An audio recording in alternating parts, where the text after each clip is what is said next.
Come possiamo migliorare il nostro punteggio ambientale in Farming Simulator 25 usando la Precision Farming? Ne parliamo qui in Farming Simulator MATLAB, il canale di YouTube dove affrontiamo tematiche legate alla matematica, agli algoritmi, ai calcoli, alle statistiche che possono aiutarci a migliorare le nostre produzioni, i nostri raccolti, i nostri allevamenti in Farming Simulator. E quello che volevo provare a fare oggi era, partendo da una mappa definita, da una situazione definita dove siamo alla base del punteggio ambientale, provare con le varie lavorazioni a portare sempre più su questo punteggio fino ad arrivare al momento del raccolto, cercando di avere il punteggio più alto possibile e sperabilmente anche fino a 100. Dico sperabilmente perché non ho fatto prima delle prove, quindi non so precisamente gli effetti delle cose che andrò a fare. Chiaramente qualche test qua e là l'ho fatto, qualcosa qua e là ho letto, ma vedremo insieme in tempo reale come si compone il punteggio ambientale della nostra fattoria. E cominciamo col vedere qual è la fattoria base che ho costruito, che cosa ci ho messo dentro per iniziare. Allora, innanzitutto i campi che abbiamo, vedete sono il 2, il 3, il 4 e il 5, conviene avere pochi campi perché il punteggio ambientale totale, che vedete in basso a sinistra, della nostra fattoria è la media del punteggio dei singoli campi pesato per la loro dimensione in ettari. Questo vuol dire che se abbiamo tanti campi dobbiamo lavorarli tutti insieme per avere un punteggio alto, no? Quindi riduciamo soprattutto all'inizio il numero dei campi, non prendiamo campi giusto per tenerli lì perché questo non aiuterebbe. Abbiamo quindi il campo 2, 3, 4 e 5 e questi tre campi hanno una caratteristica, sono tutti e tre già raccolti. Questo perché nel momento in cui avviamo la partita con la Precision Farming, tutte le lavorazioni che abbiamo fatto, quindi fertilizzanti, rulli, calcevive, vengono tutti sostanzialmente azzerati e il punteggio riparte da capo. Quindi quello che ho provato a fare è stato togliere il raccolto da ogni campo in modo da partire con campi appunto in stato di raccolto.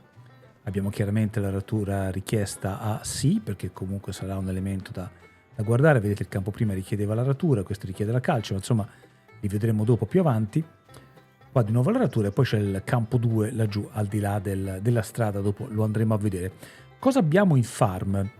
Allora, vediamo, qui è installata la mod del garage, una mod molto utile che magari vi lascio in descrizione, ne ho già parlato in altri video. Sostanzialmente riporta all'interno del menu il menu del garage che inspiegabilmente Giants ha rimosso e ci consente di vedere quali sono i nostri guidabili ma anche i nostri attrezzi, in modo da avere chiaro che cosa abbiamo in farm. Vedete, ho un trattore grande e un trattore medio, sono due Valtra, dopo li andiamo a guardare. Ho una pala caricatrice con anche degli attrezzi, dovrebbe esserci anche, sì, infatti c'è anche la forca, perché dobbiamo comunque muovere un po' di pallet e un po' di balle. Ho un rimorchio, ho una raccoglitrice base, niente di particolare, e poi ho la falciatrice. Questo perché qui lavoreremo i campi, che è la cosa importante nella Precision Farming, ma volevo anche provare una cosa, cioè, vedete, qui ho tolto il fienile iniziale dove si mettono i mezzi per metterci un paio di capanni, e questa mod di Black Sheep che consente di stipare balle e pallet in modo automatico. Ho tolto anche il pascolo delle mucche. Non l'ho detto, siamo sulla Riverbend Springs, ma l'avrete riconosciuta. Qui appunto nella partita normale c'è un pascolo delle mucche, l'ho tolto. Ho inserito invece questo bel pascolo di capre dove ci sono 30 capre, se non mi sbaglio, andiamo a vedere. Sì, esatto, 30 capre, perché voglio vedere se anche i prodotti della mia fattoria, come in questo caso può essere il latte di capra, avranno un vantaggio dall'avere un punteggio ambientale uguale a 100. Quindi se questo vantaggio viene calcolato soltanto sulle vendite dei raccolti o anche sui prodotti, come ad esempio appunto che facciamo in fattoria, come ad esempio il latte di capra. Quindi il fieno mi servirà per darlo da mangiare alle pecore. E poi ho messo, per lo stesso motivo, anche una serra. Questa è una serra idroponica, ne abbiamo già parlato in un altro video sul canale, dove coltiverò lattuga.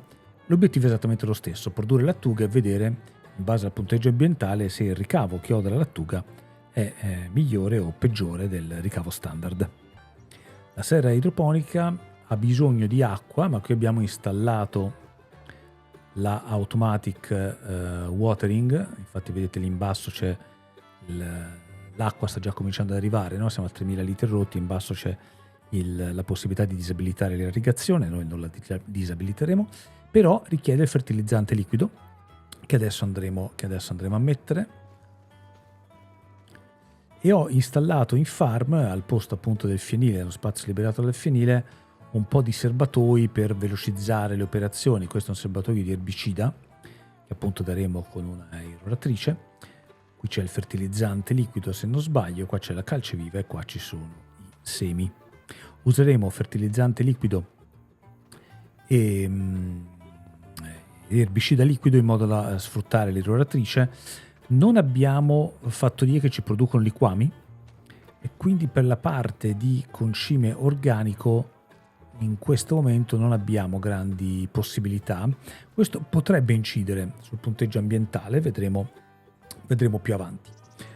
Ho usato anche la mod del usato by used equipment, anche questo vi lascio il link, perché per rendere la partita un pochino più realistica questa mod a me piace molto, perché si può selezionare dallo shop il bene che vogliamo, ad esempio un rimorchio qualunque, questo, e andando sulla pagina all'interno dello shop vedete che in basso c'è il tasto per Find Used, trovalo usato. Questo consente di impostare diverse tipologie di ricerche che hanno un costo che viene prelevato subito e che ci dà una certa chance di avere quel mezzo, quell'attrezzo che abbiamo chiesto in un determinato tempo. Possiamo essere molto sicuri di ottenere quello che stiamo cercando con la Continuous Search, che dura una ricerca che però dura un anno e ha il 98% di possibilità di trovarci quel mezzo e ci costa 2.200 euro. Bisogna vedere anche quanta urgenza abbiamo, no? di questi attrezzi. E ho già avviato la ricerca per una serie di attrezzi che ci serviranno sicuramente all'interno della partita. Come trattore dicevo abbiamo due Valtra, questo è il più piccolo, un Valtra medio, e in negozio, questo è la pala, e in negozio abbiamo quest'altro Valtra che invece è un trattore grande da 300 cavalli, una cosa del genere, guardiamo qua, da 310 cavalli, quello medio invece da 210 cavalli. Il trattore, questo qui più grande, è anche dotato dei sensori Lisaria Pro che ci consentono di fare la rilevazione in tempo reale del terreno e di adeguare la fuoriuscita di fertilizzante in modo automatico. Questa cosa tornerà utile anche se l'irroratrice che andremo a prendere, che peraltro dovrebbe già essere disponibile nell'usato, eccola qua, questa è un 5200 Delta Force, è un'irroratrice che avevo richiesto di cercare, arriva col 67% di sconto, quindi un bello sconto, ha un'ampiezza di 27 metri, peraltro regolabile, però dobbiamo installarci sopra sia il Weed Seeker, che è il sensore che individua l'erbaccia che si andrà poi a estirpare, a irrorare con l'erbicida, che costa 37.800, questo purtroppo in usato non arriva, e la modulazione a larghezza di impulso. Ora questo però forse non è il mezzo che avevo chiesto usato, allora poi vedremo. Però intanto la prendiamo, vedete che praticamente costano più questi due optional che l'irroratrice base stessa, sono 54.000 euro di costi, che però servono per la precision farming. Ecco, qui poi terremo anche conto dei vari costi che stiamo sostenendo per fare un'agricoltura di precisione, quindi più sostenibile, che poi dovrebbe darci anche un vantaggio del 15% sui prezzi di vendita dei nostri beni. Stiamo giocando a normale come al solito, quindi poi vedremo. E quindi questi due attrezzi ci servono per dotare la nostra irroratrice di quelle tecnologie che consentono di aumentare il punteggio nella farm. Noi adesso questa ce la prendiamo, anche se ho il sospetto che non sia quella che avevo cercato nel blocco dell'usato, perché credo che nell'usato si possono selezionare anche gli optional e poi se viene trovato il mezzo giusto arriva già con gli optional inseriti, cosa che invece adesso abbiamo dovuto pagare a parte. Come avete visto abbiamo pagati anche in modo abbastanza salato. Bene, allora la fattoria è questa, i mezzi che abbiamo sono questi, porto questa irroratrice in farm e cominciamo la nostra attività sui vari terreni. Allora, portata l'eroratrice in farm, cominciamo a vedere le attività da fare sui nostri campi. La prima cosa è il campionamento del suolo, cioè noi dobbiamo sapere che tipo di suolo abbiamo sotto i nostri campi. Come facciamo a far questo? Ci sono dei mezzi che consentono di farlo, l'abbiamo già visti nel precedente video sulla Precision Farming.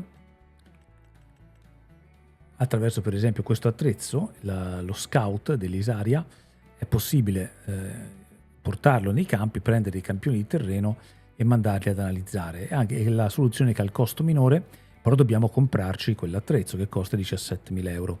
Se abbiamo pochi campi probabilmente non vale la pena. Un altro modo è comprare direttamente la mappa del terreno all'interno del menu del Precision Farming, vedete, dell'agricoltura di precisione. Possiamo andare su ogni singolo campo e comprare acquista informazioni suolo. Queste ci costeranno per il campo 2 di un ettaro 84 1.750 euro, ce le compriamo.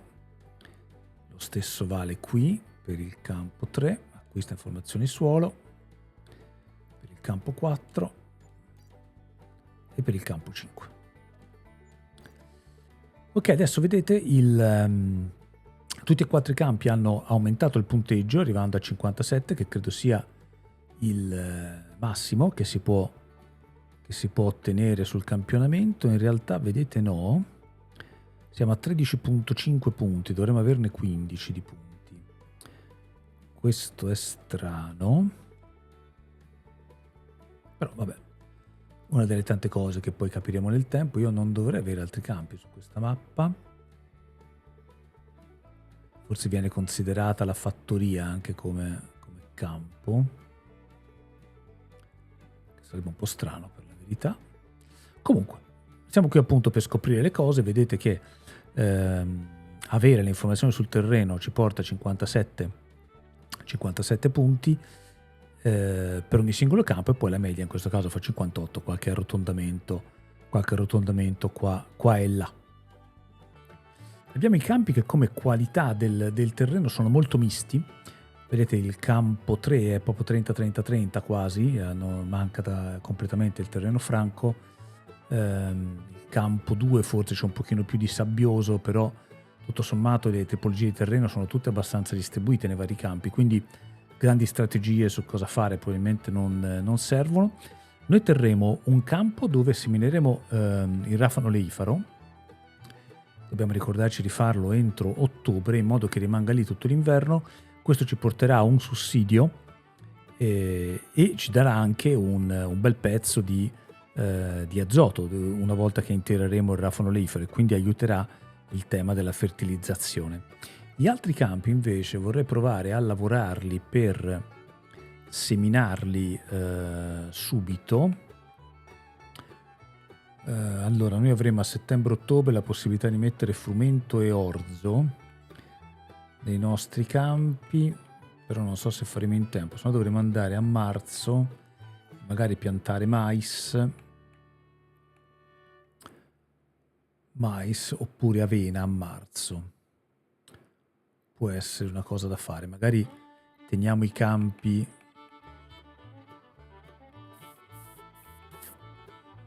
Però per esempio dove mettiamo il rafano, poi che dobbiamo comunque poi togliere a primavera, potremo poi dopo far crescere il mais e vedere che succede, magari in un altro campo l'avena, e forse potremmo tenere altri 2 campi, uno per l'erba, che è una cosa che voglio provare, ha un bisogno di fertilizzante molto molto basso l'erba, dobbiamo piantarla entro novembre, e poi possiamo fare o frumento orzo, quindi diciamo un cereale classico, diciamo così. Quindi la prima cosa da fare, andiamo a vedere i vari campi. Sicuramente qualcuno ha bisogno di aratura. Ora noi però abbiamo mandato a chiedere gli attrezzi all'usato. Vedete, qui il pH è buono. Per esempio la resa del campo 3 è negativa dell'89%, perché c'è l'azoto molto scarso. Però il pH sembrerebbe buono, quindi di calce invece vedete è scarso. Man mano che ci abbassiamo verso il basso dove entra, no, dove torna buono. Quindi qui il bisogno di calcio è abbastanza limitato, quindi ne andrà via molto poca. Terremo traccia anche dei vari costi che abbiamo con i vari materiali. Ecco, qui non è richiesta l'aratura, però è richiesta la calce viva, quindi qui non faremo aratura.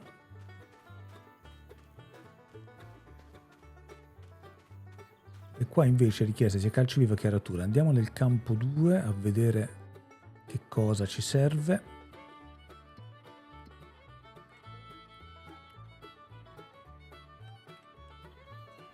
Campo 2 richiesta calce viva ed aratura, chiaramente.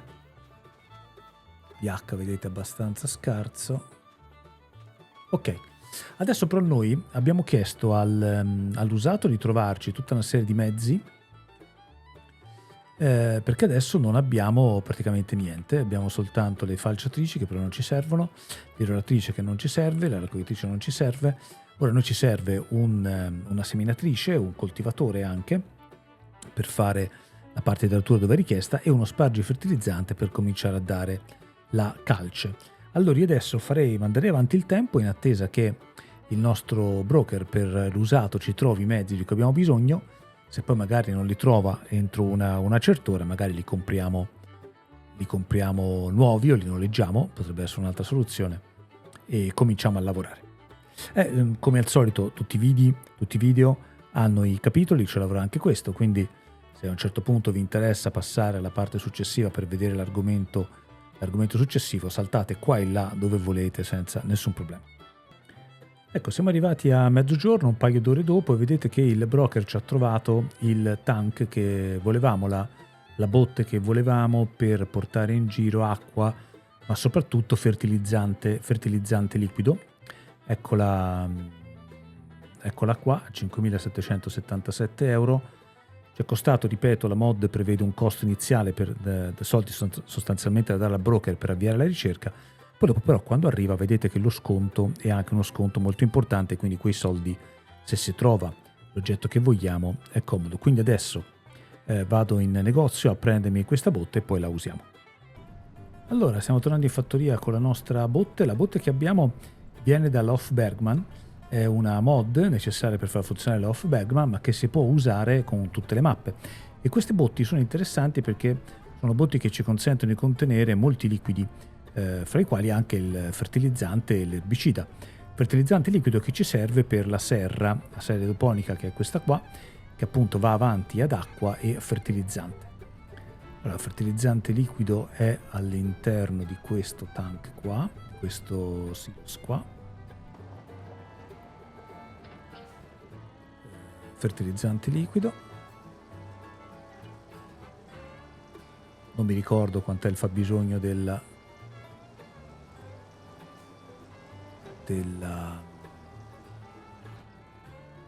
serra, però non serve mettercelo tutto. Andiamo anche a vedere come si scarica nella serra idroponica, perché potrei non ricordarmelo. Peraltro l'ho anche inserita, vedete, in un posto strategico dove è difficile fare manovra. Ottimo, che teoricamente venendo qua con una botte dovrebbe scaricare. Eccolo qua, sì. Posso scaricare il fertilizzante liquido. Vediamo quanto ne assorbe. Ok, se l'è preso tutto. Adesso poi verificheremo anche i consumi. Allora, in questa serra, dicevo, coltiveremo lattuga. C'è l'irrigazione automatica, poi vi metto una lista delle mod che ho usato in descrizione, quindi vedete l'acqua sta arrivando in maniera automatica. Fertilizzante ne avrebbe tenuto 4.000 litri, adesso sono 2.548. Noi abbiamo avviato la produzione di lattuga con immagazzinamento, quindi usciranno i pallet man mano che la lattuga sarà pronta, e questa cosa la voglio usare per verificare se effettivamente ho un guadagno dal costo di vendita dei miei prodotti, in questo caso della lattuga, se ho un punteggio ambientale molto alto. Lo vedremo più avanti quando usciranno i lattugotti dalla nostra serra. Risolta adesso la lattuga, dobbiamo aspettare che il nostro broker dei mezzi usati ci trovi anche lo spargicalce, per esempio, per cominciare a dare la calce nei campi, o il coltivatore per cominciare le procedure di aratura. Diamo quindi altro tempo. Io ho postato la partita a 2 giorni per mese, in modo da aver tempo di fare tutte le lavorazioni che dobbiamo fare entro la stagione definita. Ci vediamo più tardi. Non è passato molto tempo, siamo arrivati all'1 sempre del primo giorno di agosto. Ci ha trovato un altro mezzo che abbiamo chiesto col 65% di sconto, lo compreremo quindi, però non ci serve adesso subito, qui potevo dare anche tempi di ricerca più lunghi. Questo è un raccogli-balle tonde, un raccogli-rotoballe, che ci serve senz'altro, visto che dovremo fare parecchio fieno dal nostro campo ad erba per gestire le pecore, però è una cosa che non ci serve subito. Comunque lo compriamo e aspettiamo ancora qualche minuto che arrivino gli altri mezzi che ci servono. Ecco, siamo arrivati alle 16 del primo giorno, sempre ad agosto, e c'è arrivata la rotoballa. Ecco, vedete qui, la rotoballa però non è che abbia l'imballatrice, non è che abbia un costo particolarmente ridotto. Questa a me piace molto e ha anche un costo elevato di suo perché ci consente di fare balle anche da 180 cm, il che vuol dire risparmiare sui tempi di raccolta, no? Avere balle più grosse ci aiuta poi a gestire meglio le cose. Però col 30% di sconto, considerando che non mi serve, quasi quasi non la compro. Ma andiamo ancora avanti il tempo. Sono arrivate le 21:06 del primo giorno, guardiamo la situazione, ma è quella che abbiamo già visto prima. Il nostro punteggio ambientale è di 58, abbiamo fatto semplicemente in questa prima giornata il campionamento del terreno, perché stiamo aspettando di avere tutti i mezzi per poter poi fare le altre lavorazioni. Nel frattempo abbiamo avviato la nostra produzione di lattuga, che dovrebbe già avere qualche pallet all'esterno, eccoli qua. Quasi quasi questi pallet li carico, me li vado a vendere. Vedete che ora, grazie al punteggio ambientale, semplicemente avendo fatto il campionamento del suolo, abbiamo un più 2% ai tuoi prezzi di vendita a causa del tuo punteggio ambientale. Chiaramente il 2% non incide niente, forse non riusciamo neanche ad accorgercene quando vendiamo la merce, però è il concetto della precision farming, per cui man mano che il punteggio ambientale diventa più alto, i nostri prezzi di vendita crescono. Comunque, a questo punto lasciamo finire la giornata e poi ci sveglieremo domani mattina, che credo sarà settembre, perché ho impostato la giornata a 2 giorni, a 3 giorni, però l'ho fatto a partita in corso, quindi presumo che il mese di agosto comunque terminerà e poi arriverà a settembre con 3 giorni disponibili da fare. Allora andiamo a dormire e ci vediamo a settembre. Eccoci alle 9 del primo giorno di settembre. Nel frattempo il nostro broker per l'usato è riuscito a trovare il Bredal, il tanto necessario spargicalce, spargifertilizzante solido che non useremo, ma come spargicalce lo useremo col 70% di sconto, un bello sconto. Abbiamo trovato anche la seminatrice, però soltanto col 23%, questo è uno sconto meno ridotto. Comunque la teniamo lì, vediamo se poi ci servirà. Nel frattempo ci prendiamo lo spargicalce perché abbiamo bisogno di cominciare a dare la calce. Vado a prendere il negozio e ci rivediamo. Allora, eccoci pronti con il nostro Bredal, pronti per dare la calce. Abbiamo qui dei container. Scarichiamo calce viva. Adesso, grazie alla Precision Farming, avremo un sistema di distribuzione della calce viva che calcolerà in maniera precisa quant'è l'azoto che serve, scusate, qual è il pH delle diverse zone del nostro campo e come quindi dosare la calce in modo da raggiungere un pH ottimale. Andiamo a vedere dove è necessaria la calce, secondo lui. Sicuramente necessaria qua, anche se vedete il valore pH è buono, quindi qui lui metterà poca calce. Probabilmente poi andando avanti il pH si può vedere anche dalla mappa, se non sbaglio. Il pH, eccolo qua, infatti vedete nel campo 3 dove siamo adesso non è una situazione terribile, però per esempio c'è una zona con pH 5,50 dove probabilmente bisognerà dare un bel po' di calce. Allora andiamo dall'operaio, se no facciamolo noi manualmente, andiamo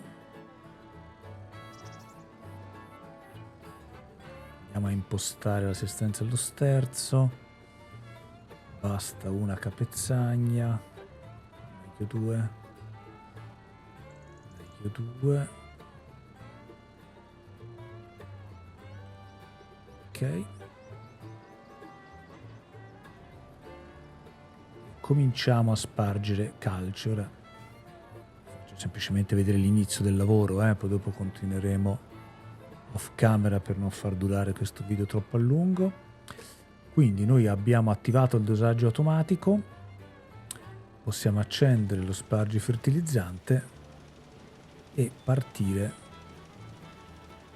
a dare la calce viva al nostro campo. Vedete lì a sinistra quella che lui sta aggiungendo è una calce necessaria per raggiungere 0,2, adesso 0,375, cioè in maniera automatica vede qual è il pH del campo e dosa la calce in modo da raggiungere quello che è il pH ottimale, che poi dovrebbe farci avere il punteggio massimo sul campo per quanto riguarda questa voce. Interrompiamo lo spargimento di calce e proseguiamo. Adesso proseguo a camera spenta. Eccoci che abbiamo terminato di dare la calce viva. Vedete in basso a sinistra nella minimappa si vede il livello di pH, che non deve essere al massimo, che non deve essere blu per tutto, perché è in funzione della tipologia di terreno, per cui il sabbioso franco richiederà un certo pH, l'argilloso ne richiederà un altro e così via. Siccome noi sappiamo come è composto il nostro terreno, lo vediamo qua, tipo di suolo, vedete queste tre strisce, anche il pH, la calce viva è stata dosata in modo tale di far arrivare il pH al valore ottimale per quella tipologia di suolo e quindi ha un pH diverso nelle diverse zone del campo. Il valore del pH non si è aggiornato però nel nostro punteggio ambientale, perché questo accadrà soltanto al momento del raccolto. Quindi solo al momento del raccolto il punteggio del pH viene calcolato, così come il punteggio dell'ozono. Bene, adesso diamo la calce agli altri campi dove è necessaria e poi ci vedremo più avanti. Bene, abbiamo dato la calce a tutti i nostri campi. Vedete che il punteggio non è cambiato perché per il valore del pH si aggiornerà soltanto al momento del raccolto. Dovremo comunque avere un punteggio buono perché abbiamo raggiunto il livello ottimale per ogni diversa tipologia di terreno su tutti e quattro i nostri campi, ma questo lo vedremo dopo. Adesso abbiamo bisogno di un coltivatore per togliere lo stato di aratura richiesta ai nostri campi. Aspettiamo di trovarlo nell'usato, ci vediamo fra qualche minuto. Nell'usato non sta arrivando il coltivatore che cercavo, vi dicevo questa mod consente appunto di cercare a un prezzo particolarmente scontato i beni che vogliamo, quelli precisi che vogliamo, però non sempre li trova, quindi può essere che questo coltivatore non sia stato trovato. È però arrivato questo Massey Ferguson da 155 cavalli che io quasi quasi mi compro dando indietro il Valtra. Tengo il montaggio frontale dei 3 punti che potrebbe servire. L'Isaria viene gratis e quindi ce lo prendiamo, quindi questo lo compriamo e poi andiamo nella pagina del garage e vendiamo il nostro Valtra che costa 146.000 euro, almeno recuperiamo un po' di soldi. Ecco fatto, adesso andiamo a dormire e vediamo se il secondo giorno di settembre troviamo, mal che vada lo compriamo, lo noleggiamo, il coltivatore. Allora, noleggeremo questo arieggiatore da 5 metri, è una mod italiana di SMI Modding Team, l'MGP P-Series, è un gran bel arieggiatore. Ce lo noleggiamo in attesa poi di riuscire a trovarlo usato. E andiamo a fare 3 cose diverse sui nostri campi. Ecco, vedete che i nostri campi richiedono l'aratura richiesta il 2, il 3 e il 5. Il 4 non chiede l'aratura richiesta, quindi nel 4 non passeremo con l'arieggiatore, mentre proveremo a fare cose diverse sul 2, il 3 e il 5. Allora, in uno di questi campi passeremo con l'arieggiatore che svolge le funzioni di aratro e quindi mi leva lo stato di aratura richiesta. In un altro campo invece proveremo a ignorare la segnalazione di aratura richiesta e proveremo a passare direttamente con il coltivatore e la seminatrice. ignorando lo stato di aratura richiesta, e vediamo questo come impatta sul valore sul punteggio, diciamo, sul punteggio ambientale della farm, del campo. Perché? Perché l'aratura, che vedete è il quinto valore, no, del punteggio ambientale, se viene praticata non è bene, perché richiede un sacco di carburante e smuove troppo il terreno. Quello che viene consigliato è un'aratura più leggera tramite appunto l'areggiatore o anche la semina diretta. Non so però questo come si concilia col fatto che comunque il gioco ti chieda aratura necessaria, e quindi dobbiamo vedere che cosa accade, quindi proveremo queste cose diverse. Allora andiamo in campo. Eccoci in campo. Allora qui siamo nel campo 3, dove sul trattore più leggero ho piazzato questo coltivatore piccolino da 4 metri, quello che viene di base con la Riverbend Springs, per coltivare il terreno, e qui noi ignoreremo lo stato di aratura richiesta, che vedete continua a essere richiesto anche dopo il passaggio del coltivatore, giustamente. Il campo 4 non ci chiede l'aratura e quindi sicuramente non la faremo, mentre invece nel campo 5 l'operaio sta andando con l'arieggiatore, che come vedete elimina lo stato di aratura richiesta, giustamente. Perfetto, mandiamo avanti i nostri operai a terminare questi lavori e poi vedremo come seminare. Allora, abbiamo finito la fase di aratura. Come dicevamo prima, su alcuni abbiamo passato un arieggiatore, sul 2 e sul 5, mentre sul 3 e sul 4 direttamente il coltivatore. Il 4 non chiedeva aratura, quindi va bene così. Il 3 invece chiedeva l'aratura, ma noi abbiamo ignorato il messaggio. Come vedete non è cambiato il punteggio ambientale, nel senso che i punti di aratura rimangono 5, non c'è stato un aggiornamento nei vari campi del sistema dell'aratura. Forse anche questo arriverà più avanti, verrà aggiornato con il momento del raccolto, lo vedremo successivamente. Ora che quindi abbiamo sistemato i nostri campi, siamo pronti alla semina, che vedete continua a chiedere l'aratura richiesta, ma noi qui abbiamo ignorato questo messaggio. Andiamo adesso a seminare. Metteremo in un campo l'erba, in un campo il rafano, che poi toglieremo a primavera, in un campo metteremo frumento e nell'altro adesso vediamo. Allora andiamo a prendere i mezzi. Abbiamo questa seminatrice, sarà un po' lunga, è una seminatrice un po' piccoletta, ma tanto metteremo farò tutto off camera. Il Valtra dopo la rieggiatura si è abbastanza sporcato, giustamente. Allora andiamo a caricare di semi. Anche qui ci sarà una novità della Precision Farming, che è il dosaggio variabile dei semi, ovvero in funzione della cultura che piantiamo, del terreno sul quale stiamo andando, c'è un dosaggio variabile dei semi da piantare. Poi dovremo anche andare a verificare la lattuga, che il latte di capra, insomma tutte cose che vedremo più avanti. Allora carichiamo qua di semi.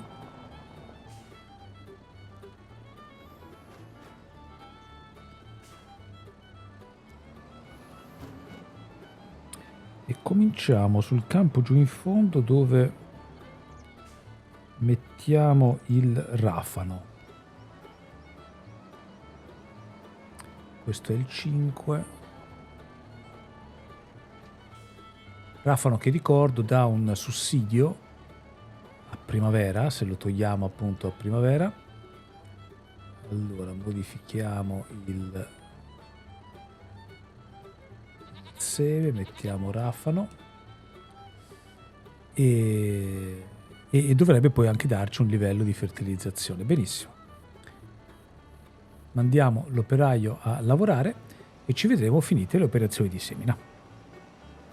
Una cosa che non abbiamo fatto è impostare le linee tranviarie, ovvero quelle linee che poi consentiranno alla nostra irroratrice, che sia fertilizzante o che sia erbicida, di passare nel campo. Si fanno, come abbiamo visto anche nel video dedicato alla Precision Farming, direttamente sul campo, impostando linee tranviarie. Abbiamo l'irroratrice da 27 metri, ecco fatto che è impostata, lo facciamo direttamente anche sugli altri campi. Questa informazione servirà poi, quando andremo a seminare, a lasciare appunto degli spazi che consentono a un attrezzo di 27 metri di irrorare completamente il campo. Ecco fatto, le linee tranviarie sono impostate. Anche se questo non dovrebbe incidere nel punteggio ambientale, ma vedremo. Eccoci, e sotto la pioggia abbiamo finito di seminare anche l'ultimo campo, questo ad erba. Poi ne abbiamo 2 a frumento, che però hanno una caratteristica diversa. Uno chiedeva l'aratura e noi gliel'abbiamo data, l'altro chiedeva l'aratura e gli abbiamo passato direttamente il coltivatore. E infine un campo ad arafano per vedere l'effetto che ha sulla fertilizzazione.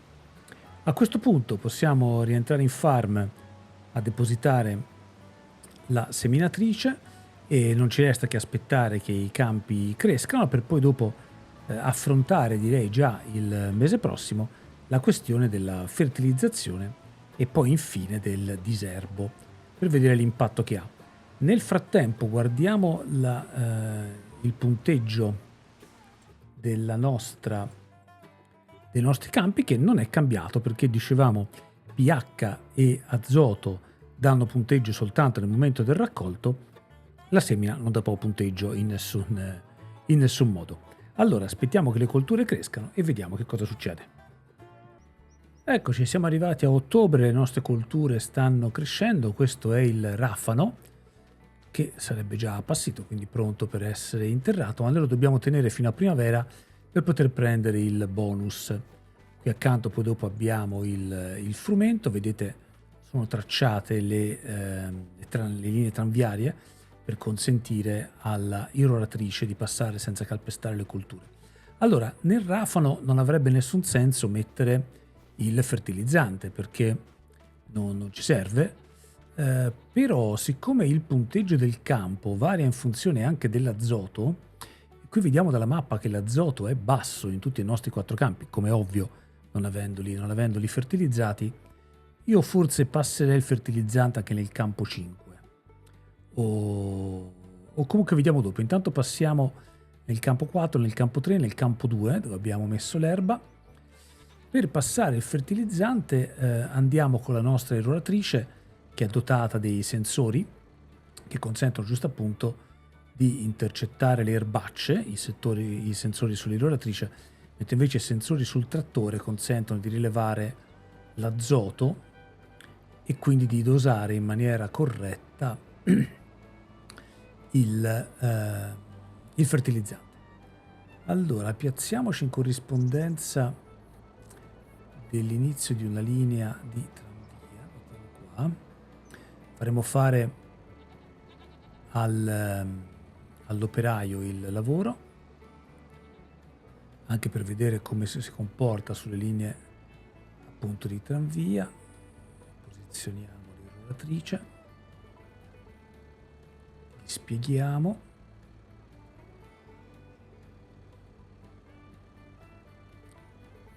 Dobbiamo anche impostare,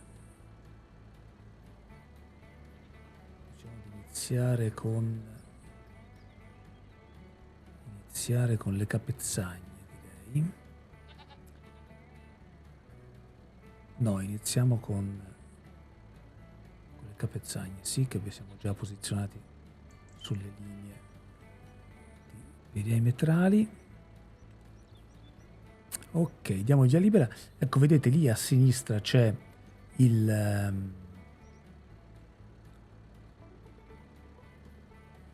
ora qui segnala aumento di livello in azoto fino a valore ottimale di erba.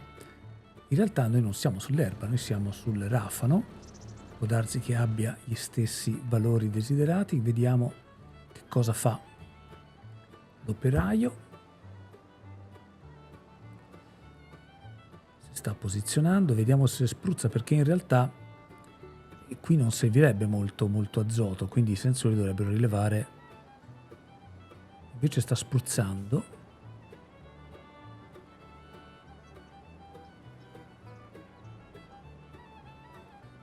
Anche se la mappa, vedete in basso a sinistra, sta continuando a segnalare una zona molto bassa. Andiamo a vedere di persona. Qui l'azoto sembrerebbe perfetto, nel senso che ce ne vuole 0 e ce n'è 30, quindi è perfetto per forza. Qui è normale che rimanga rosso sostanzialmente. Poi vedremo che tipo di punteggio ci assegnerà col fatto che abbiamo un azoto comunque molto basso, quando si tratterà di calcolare il valore del campo, il valore di sostenibilità del campo.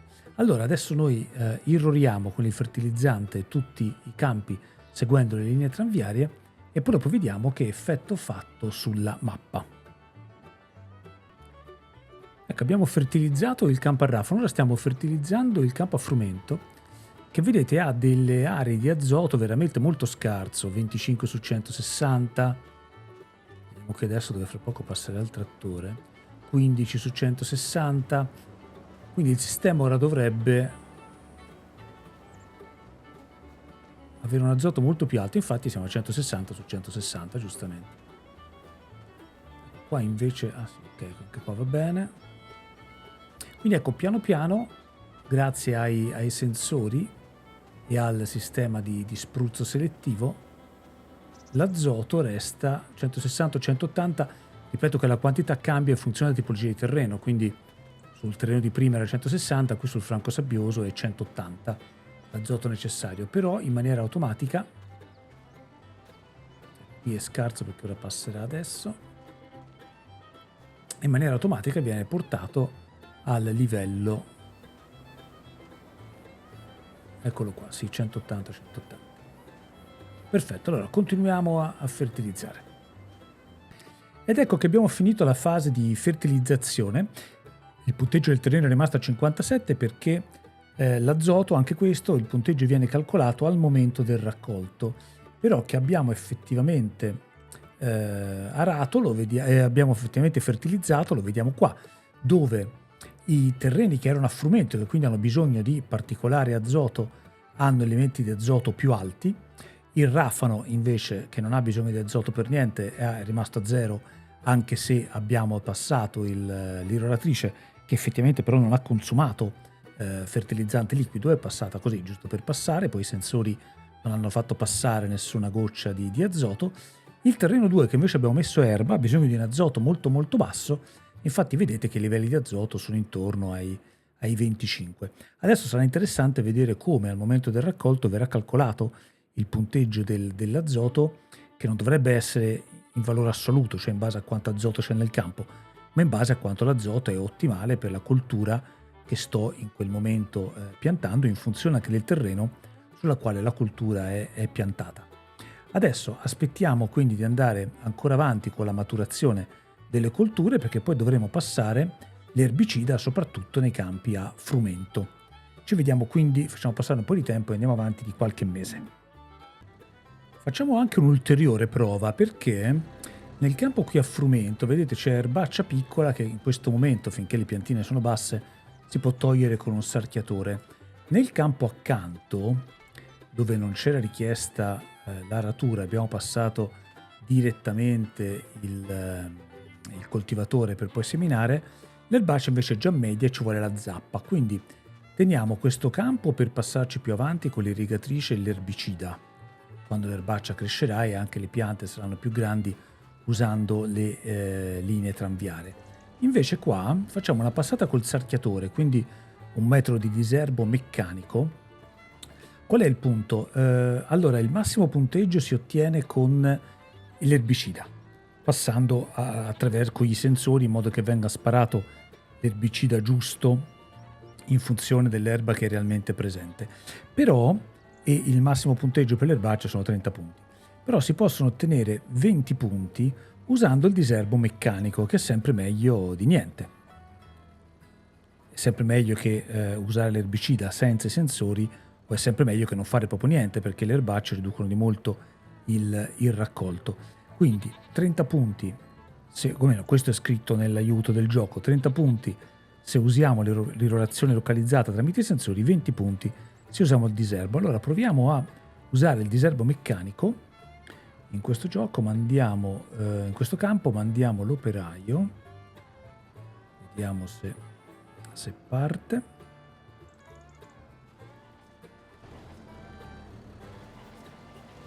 punteggi di torno.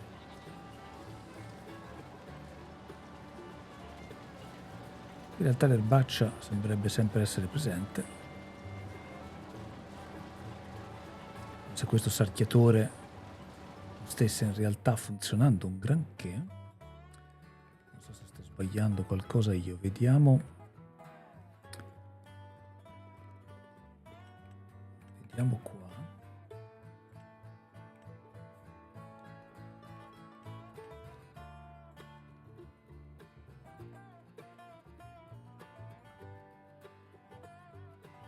Non saprei dire, perché effettivamente in questa riga non sembrerebbe esserci l'erbaccia, anche se comunque passandoci sopra me la fa vedere. Andiamo a vedere qua su nella capezzagna alta. Beh, questo sarchiatore sembra completamente inutile, vabbè, vedremo dopo che tipo di risposta dà. Ok, lasciamolo finire e poi vediamo quando cresce il frumento che tipo di erbaccia troveremo. Eccoci, siamo arrivati a gennaio, siamo sul campo 4, abbiamo passato il sarchiatore e avevamo visto che guardando il campo sembrava che non facesse niente.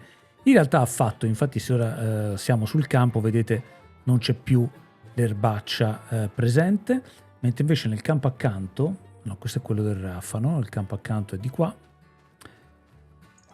Nel campo accanto che è di qua l'erba dovrebbe essere, infatti si vede anche visivamente che c'è l'erbaccia grande a questo punto, quindi passeremo l'erbicida ma aspettiamo che il frumento sia più alto. Un'altra cosa interessante è che se guardiamo il punteggio dei campi, andiamo all'agricoltura di precisione, tipo di suolo, vedete che il campo 4 ha 65 di punteggio e guardate la terza linea, che è quella del controllo delle erbacce, è cresciuta. Questo vuol dire che ha riconosciuto il passaggio del sarchiatore e ha dato un certo tot di punti al campo 4 perché appunto è intervenuto il sarchiatore con il diserbo meccanico. Invece negli altri campi dove le erbacce non le abbiamo per niente trattate, il punteggio è rimasto a 57 e quindi è cresciuto di conseguenza anche il punteggio complessivo della fattoria, che ricordo è la media di questi campi pesata in funzione della dimensione dei campi, quindi questo 65 fa salire la media totale a 59. Ma andiamo avanti qualche altro mese, aspettiamo che quindi crescano, anzi no, andiamo a cogliere l'erba perché a dicembre è pronta per il raccolto, almeno vediamo quanto ne tiriamo fuori. Allora ci vediamo fra un attimo. Eccoci nel nostro campo 2, l'erba è pronta per il raccolto. Qui ci dice che dovremo avere un bonus dell'86%, quindi abbastanza negativo per la verità. Vediamo però, fatto il raccolto, qual è poi il punteggio del campo, perché qui abbiamo passato sia la calce, infatti il valore di pH è ok e in alcuni casi buono, e il valore di azoto invece è perfetto perché abbiamo passato la fertilizzazione per quanto poco richieda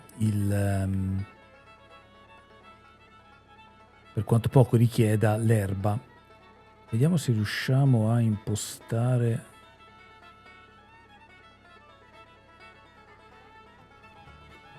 Dovremmo aver impostato l'andana e mandiamo l'operaio e vediamo.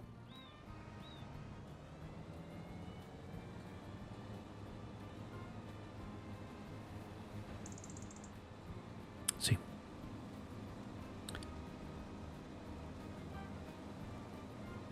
Perfetto, allora qui adesso tagliamo l'erba, adesso gli mandiamo dietro un carro per raccoglierla e vediamo a quanto ha molto il raccolto e poi vedremo anche come cambierà il punteggio del campo. Allora abbiamo raccolto l'erba nel campo 2 e vedete si è aggiornato il punteggio del campo che è arrivato a 85. Vediamo di interpretare le linee che sono sotto il punteggio del campo. Vedete abbiamo il valore massimo di azoto che è la prima linea, questo perché avevamo fatto una fertilizzazione, l'erba richiede pochissimo azoto, pochissimo fertilizzante, poco fertilizzante abbiamo messo, ma comunque abbiamo preso il punteggio massimo. Non abbiamo preso il punteggio massimo sul pH, che vedete la linea non è completamente a destra. Questo è strano perché abbiamo dato la calce viva come in tutti gli altri campi. Vediamo adesso poi gli altri campi che tipo di punteggio avranno sul pH. Il controllo delle erbacce anche è rimasto indietro, l'abbiamo completamente trascurato in questo campo, dove appunto cresceva l'erba, magari invece questa è una cosa da non fare, le erbacce possono essere anche qua, vedremo poi più avanti. Il campionamento abbiamo il punteggio massimo, mentre invece l'aratura il punteggio è rimasto a metà. Qui avevamo, c'era la richiesta di arare, noi non l'abbiamo arato, abbiamo passato l'arieggiatore, che probabilmente è visto comunque come una aratura pesante, e quindi forse avremmo dovuto usare un'aratura più leggera, magari un erpice superficiale o direttamente la semina diretta. Ora vedremo anche gli altri campi che tipo di valore avranno. Cosa abbiamo raccolto? Su che ho piazzato nel mezzo un essiccatore giusto per depositarci l'erba. Abbiamo raccolto 64.000 litri, che su una dimensione di campo di 1,84 ettari è abbastanza poco, direi. Poi dopo faremo conti più precisi alla fine. Comunque non è tanto dal punto di vista della resa, ma effettivamente già qui ci diceva il campo che avremmo avuto un rendimento dell'86%, quindi francamente non elevato. Qui non abbiamo neanche passato il rullo, non abbiamo fatto un po' di lavorazioni che magari, non lo sappiamo, avrebbero potuto rendere più alto la resa. Il punteggio complessivo dell'azienda, vedete, è cresciuto a 71 grazie all'85 del campo 2, e avere 71 vuol dire che abbiamo il più 6% dei prezzi alla vendita, quindi qualunque cosa vendiamo, adesso faremo anche la prova, è maggiorata del 6%. Comunque noi ora siamo a dicembre, aspettiamo di arrivare a primavera per interrare il rafano e per togliere le erbacce con l'erbicida dal campi dedicato al frumento. Allora, siamo arrivati a marzo, abbiamo avuto il nostro sussidio legato al rafano oleifero. Infatti vedete, se andiamo sul campo 5 a vedere l'analisi economica, vediamo sussidi 101. Questo perché ci hanno pagato il fatto che abbiamo piantato rafano oleifero su questo terreno. Adesso quindi, ottenuto il sussidio, siamo arrivati a primavera, è ora di interrarlo, e quindi abbiamo mandato l'operaio con il coltivatore a interrare il rafano. Qui abbiamo un azoto di 55, che potrebbe, in realtà è un azoto diciamo generico, non fa riferimento alla cultura, anche perché non c'è modo di dirgli che cosa vorremmo piantare. Vediamo anche che invece si è piantato l'operaio, che si è fermato di coltivare, non so perché.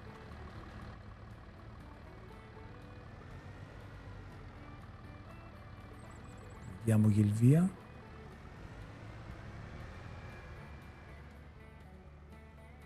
Vediamo se parte. E poi subito a seguire abbiamo la seminatrice e pianteremo della avena. Ok, sembra partito. Lasciamolo andare. Allora, questo è il campo dove abbiamo seminato avena, quindi qui prima il campo 5 abbiamo piazzato il rafano oleifero in autunno, poi a primavera lo abbiamo interrato col coltivatore, poi abbiamo seminato avena. Adesso siamo a maggio, l'avena è in fase di crescita, c'è l'erbaccia grande, passeremo poi più avanti con l'erbicida, però c'è anche il livello di azoto che, per quanto abbiamo interrato il rafano, infatti vedete l'azoto non è 0, è 55, 50, quindi c'è un certo livello di azoto, però per l'avena, per questa tipologia di terreno, servono comunque 140 kg per ettaro di azoto, e qui quindi manca qualcosa, viene detto azoto scarso. Più avanti invece vedete azoto ok, perché cambia il terreno, servono 100 kg di azoto per ettaro, ce ne sono 55 e il sistema dice che è ok così. Quindi noi abbiamo preso un po' di fertilizzante liquido e, passando sempre sulle linee tranviarie, proviamo a dargli un po' di fertilizzante.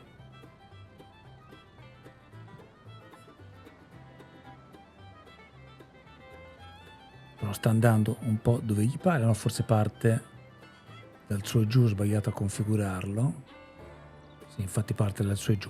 Ok, allora lasciamogli dare il fertilizzante e vediamo poi come migliora la situazione.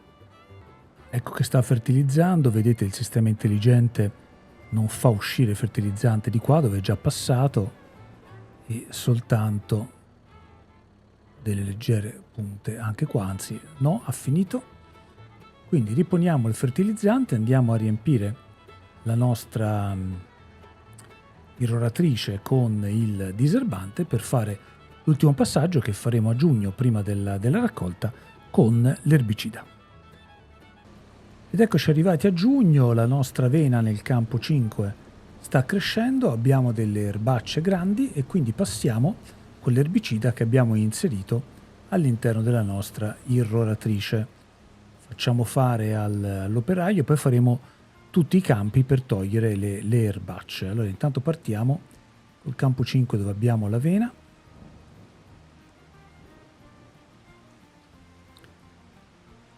Si mette in posizione, comunque anche qui vi stacco man mano che procede. Vedete, effettivamente qui non spara niente perché i sensori intercettano le erbacce, che per adesso non ci sono in vista, c'è soltanto una o due, e appena le vedono sparano l'erbicida. Quindi ci sarà un bassissimo consumo di erbicida e al tempo stesso un forte incremento del valore del campo. Vedremo poi alla fine del processo. In questo campo, il 5, ricordo il percorso che abbiamo fatto. Abbiamo piantato del rafano oleifero, l'abbiamo poi interrato a primavera, abbiamo piantato dell'avena, abbiamo fertilizzato, sempre col fertilizzante liquido, in modo che l'azoto fosse perfetto, e adesso stiamo passando l'erbicida. Prima ancora di piantare il rafano oleifero avevamo passato la calce in modo da stabilizzare anche il pH. Allora facciamo questo giro di erbicida e ci vediamo poi per parlare del campo 4.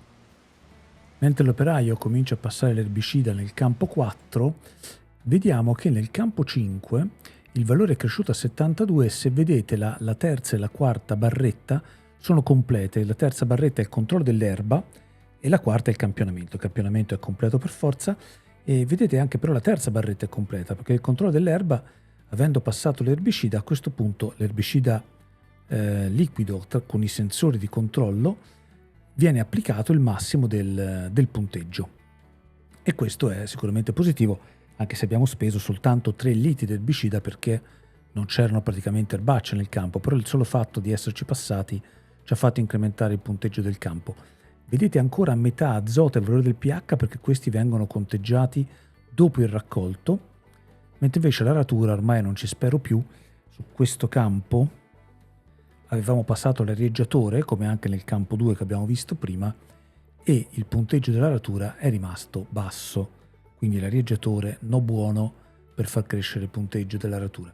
Vedremo poi sugli altri campi dove abbiamo fatto una lavorazione diversa che cosa è successo. Nel campo 4 mi ero dimenticato, avevamo passato il sarchiatore e quindi non c'erano erbacce dentro, non serviva passarci con l'erbicida, ci siamo passati lo stesso. E il sistema si è accorto comunque che questo campo era già sistemato per l'erbacea, infatti vedete il punteggio è rimasto a 65 e la terza barrettina non è completa perché il sarchiatore, essendo un diserbo meccanico, dà meno punti rispetto al diserbo con l'erbicida applicato con i sensori. Spostiamoci adesso al campo 3. Adesso abbiamo passato l'erbicida anche sul campo 3, che infatti ha seguito la stessa sorte del campo 5. Il controllo delle erbacce è andato a pieno e quindi abbiamo preso il punteggio pieno e siamo al momento a 72. Rimane ancora da capire come varierà il punteggio di azoto e pH, le prime 2 barrette, ma questo accadrà soltanto dopo il raccolto. Quindi noi ora siamo a giugno, aspettiamo passi un mese e cominciamo a raccogliere il frumento. Allora, abbiamo terminato il raccolto nei nostri 3 campi e andiamo a vedere come si è composto il punteggio. Vediamo il campo 5 a 92, il campo 4 a 75, il campo 3 a 93, il campo 2 l'avevamo già visto a 85. Allora, il campo 5 ha avuto il punteggio massimo sull'azoto, questo è il campo dove abbiamo anche piantato i ravanelli, non abbiamo preso il pH, probabilmente c'era qualche problema con l'emissione della calce, poi punteggio massimo per il controllo dell'erba e per il campionamento. Manca invece punteggio sull'aratura. Questo lo diciamo subito, l'aratura abbiamo sbagliato da tutte le parti, cioè non siamo riusciti a muovere il punteggio, abbiamo fatto 2 tecniche, abbiamo lavorato qui con l'arieggiatore e non ci ha dato punti, e qua invece abbiamo lavorato direttamente con la semina e non ci ha dato punti, e qua accanto avevamo lavorato con il coltivatore e non ci ha dato punti. Quindi come far salire la ratura lo dobbiamo ancora capire. Qui abbiamo 75 perché è stato carente sia di azoto che di pH. Questo è un po' strano perché sul 4 abbiamo passato sia calce che fertilizzante esattamente come gli altri, però vedete le barrette, le prime due sono rimaste indietro e quindi qualcosa non ha funzionato, bisognerà prestare più attenzione in questa fase. Invece l'erba è rimasta indietro, ma questo lo sapevamo perché abbiamo passato il sarchiatore, quindi un diserbo meccanico invece che il diserbante liquido. Punteggio più alto per il campo numero 3, dove manca soltanto un pezzettino sull'azoto, probabilmente anche qui la fertilizzazione ha sballato di qualche virgola, poi massimo pH, massimo erba, massimo campionamento e al solito abbiamo la ratura un po' indietro. Infine all'85 vi ricordate il campo d'erba, l'azoto preso in pieno ma l'erba vuole poco azoto, c'è un deficit nel pH, il controllo erbaceo è rimasto indietro, questo sull'erba è un po' strano perché non sono sicuro se riesca a controllare le erbacce quando seminiamo erba, approfondiremo, e il campionamento al massimo e l'aratura di nuovo indietro. Con questi tre campi in queste condizioni abbiamo un punteggio totale della fattoria di 87, che è un ottimo punteggio perché ci porta ad avere un più 11 ai prezzi di vendita. Adesso andiamo a vendere i beni che abbiamo raccolto, ma anche il latte di capra e la lattuga che abbiamo coltivato nella nostra stalla e nella nostra serra idroponica, e vediamo che tipo di pagamenti ci fanno. Allora, cominciamo con un carico di frumento, non è certo il momento migliore per vendere il frumento, siamo a luglio, però andiamolo a vendere lo stesso, andiamo al Terminal 2, chiatte per cereali che ce l'abbiamo soltanto a 400 metri, dovremmo vendere a 488, che abbiamo un carico di ben 15.314. Allora, andiamo a vendere il carico.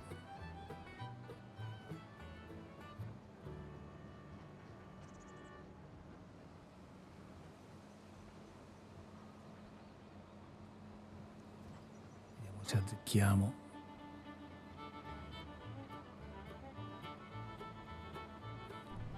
Esattamente dov'è il terminal delle chiatte, che adesso non mi ricordo, comunque direi giù.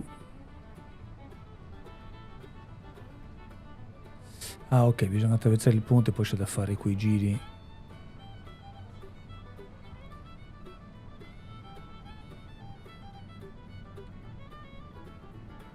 Vediamo se non ci perdiamo.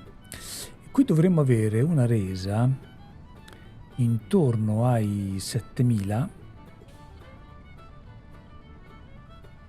Adesso facciamo poi chiaramente i conti precisi.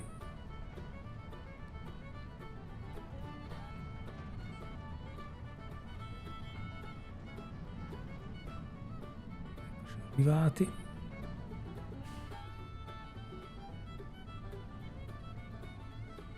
Dovremmo avere una resa di, con 488, se non è cambiato nel frattempo il prezzo, no, è rimasto a 4,88, di 7.473. Vediamo. Controlliamo in alto a destra quanti soldi entrano.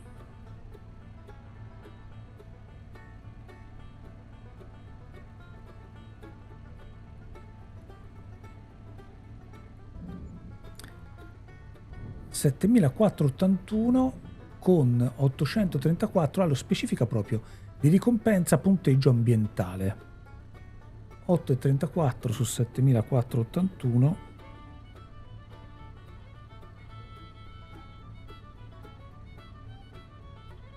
è esattamente l'11%, cioè quello che ci aveva promesso il punteggio ambientale. E questo vale per il frumento. Andiamo a vedere che succede se invece vendiamo latte di capra e lattuga. Allora stacco e mi sposto in farm. Allora, infine andiamo a vendere il latte di capra e la lattuga. Il latte di capra lo vendiamo al caseificio, mentre la lattuga la vendiamo al chiosco agricolo piccolo, quindi subito qui fuori dalla nostra farm.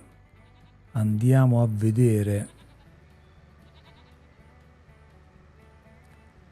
se anche la lattuga, ma a questo punto francamente ho pochi dubbi, ci dà il bonus. Togliamo i nastri, vediamo se riusciamo a entrare qui. Sì, infatti ricompensa punteggio ambientale su 6.000 euro di prodotti venduti, 676 euro in più di ricompensa ambientale. Quindi non c'è dubbio che anche il latte di capra avrà la stessa sorte, ma andiamo a venderlo. Non mi ricordo dov'è il caseificio.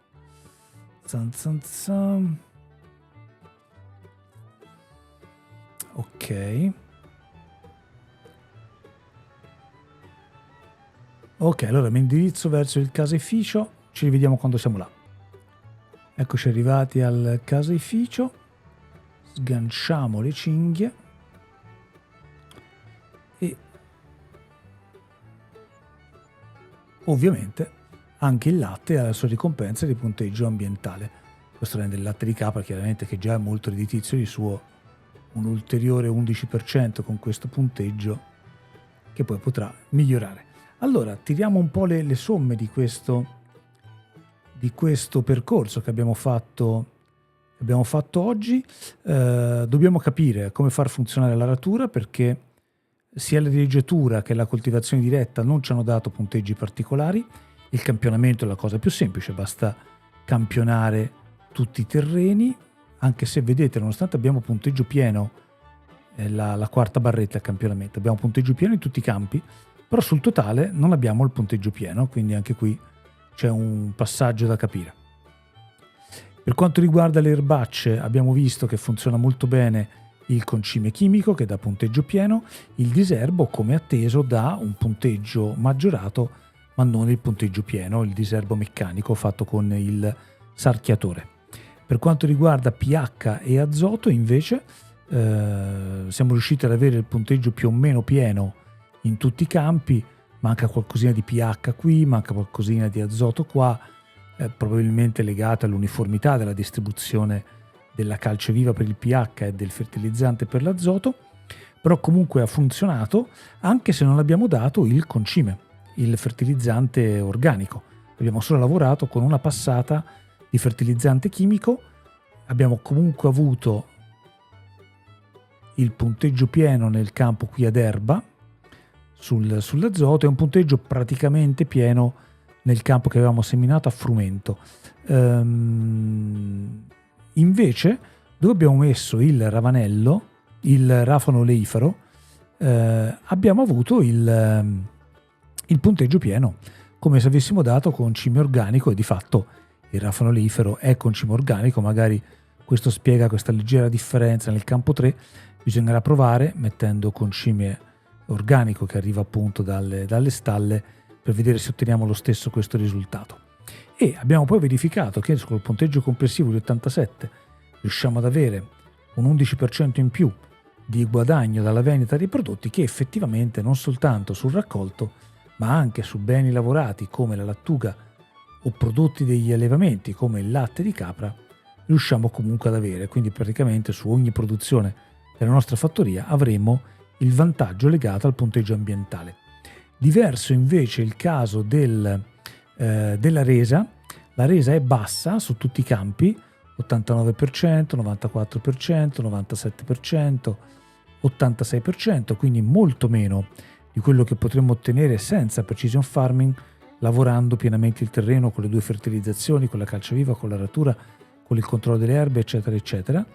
E qui bisognerà fare un po' di pro e di contro per capire quanto perdo di resa e quanto guadagno invece grazie all'incremento dei prezzi di vendita.